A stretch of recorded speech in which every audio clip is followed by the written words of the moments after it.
Hey guys, it's Vampire Mike from Sega CD Universe. Just wanted to do a quick car video talking about a game I've been playing. I've actually put way more hours in this game than I thought I did, so I guess that's a good thing, but it's also just taking kind of long to beat it.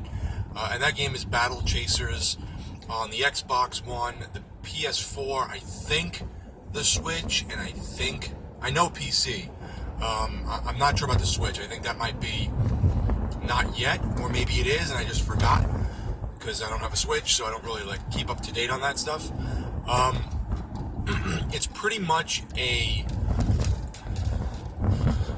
semi-simplistic, old-school type JRPG. It has characters from a comic book series called Battle Chasers as well that came out years ago, and it makes for a pretty good video game. The characters are pretty interesting. They measure off each other kind of well. The voice acting is decent where it is. It's in a pretty good portion of the game. I would say a lot of it is voice acted. The way the sprites and not sprites, I guess, but the drawings are done is it looks sort of like cell shaded versions of something like Dragon's Crown to a degree, but not as emphasized, the way the women were very dramatic. It sort of looks like a cel-shaded anime, I guess, is the best way for me to put it. It has, like I said, some really cool characters. It sort of has a small scope feeling to it, both in terms of gameplay and in terms of the story. Without ruining too much story-wise, you're pretty much attacked and you crash in this land, and now you're trying to find your other teammates that crashed on the ship, but also now you try to stop this evil that's being summoned to kill everyone. That's the gist of it. I find the story to be kind of cliche-ish so far. I've got a couple dungeons left in the game, so I'm getting there. The music's pretty good. I like the music. I think the gameplay, which is turn-based, it's a turn-based RPG, is fun, and the attacks feel heavy. So when you hit something and you hear the boom or whatever, and the controller shakes, it has a hefty feeling to it. It's like certain games, when you play them, you'll do something and it feels kind of weak or shallow. This isn't the case with Battle Chasers. It definitely has a weight to it, so that's cool. I'm trying to think of what else. There's two downsides to the game, and these may turn people off, so I do want to talk about this, and these are the biggest negatives for me. The first is that there's no auto battle or, speeding through a fight. So you have to sit there and push A over and over and over to fight something. The only good part about, good part about that or whatever, is if you're walking by an enemy that you've beaten a million times and you're over leveled now, you have the option of not fighting them. You can just walk right by them because you do see them on the map screen that you're walking around on. But if you just want to auto battle and go to the bathroom or grab a drink or something, or it's something easy that you can just auto battle, there is no auto battle. There's no skip or anything like that. Like I said, unless you walk past them on the map and it says attack lesser enemy and you just disregard it and keep walking, once you hit something and you go to fight it, you can't auto battle. So that sucks because the fighting is very slow.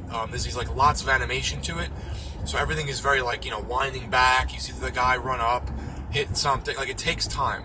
So it feels like if you're someone who likes to rush or go through games and want things to be quick, I wouldn't really refer this game to you. The other thing I would say about the game that's a pretty big negative for me, I'm not a fan of grinding. I know you're saying, well, Mike, it's an RPG, what do you expect? I know, but when you put a game on normal, which there is no easy mode, I think it's normal, hard, and then hardcore or legendary or something, you beat a dungeon.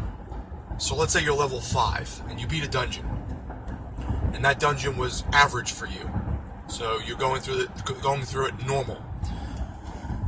After you beat it, you need a few more levels to get to the next dungeon, but on the way you don't really usually encounter enough to upgrade you, or you just get your ass handed to you quickly. I'm talking a couple hits and your team's wiped. So there's no middle ground, sort of. you have no option but to really go back and play the same dungeon you just played on a harder difficulty, which is cool, but also really artificially enhances the length of the game, and I don't like that. And the game's really great, but I don't like that. I don't want to have to go back and beat a dungeon on hardcore and then legendary or just legendary to get levels to go to the next dungeon. I feel like it just really wastes time. The dungeons are random, so they're not always laid out the same.